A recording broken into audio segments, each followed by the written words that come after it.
Hi, I'm Katie Lindenfelser, and I'm honored to be one of the practitioners here at Hope Clinic. I'm a music therapist, reflexologist, and sound healer. The reflexology and sound healing session can be profoundly relaxing and addressing all sorts of things that somebody might be going through, both physically and or emotionally. Reflexology is archetypal, we say, is that there's evidence that it's been used across the generations, across the world for healing. The reflexology session starts when the person is lying down. I work on their feet. Our nerves run all the way through our body, through all of our organs, and end at our feet, hands, and ears. So it's like our feet and hands and ears are a map of our whole body. So by working the feet, we're working our whole body and all of our systems and organs. And it really brings us into a deeply relaxed state to having our feet, hands, or ears massaged as they are in reflexology.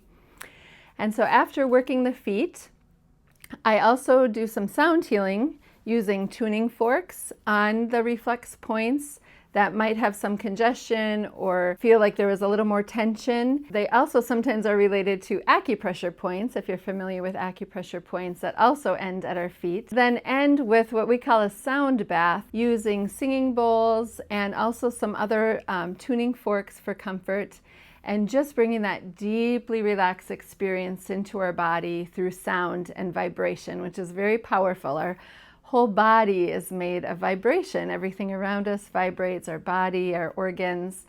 And the singing bowls each resonate with different parts of our body, but can also kind of clear out in another way or another level, similar but different to how reflexology works, and kind of end the session in this deeply relaxed state using the sound. So the reflexology and sound healing involves both reflexology, working on the feet, and then using the tuning forks if that's comfortable, and also a short sound bath at the end of the session for deep relaxation.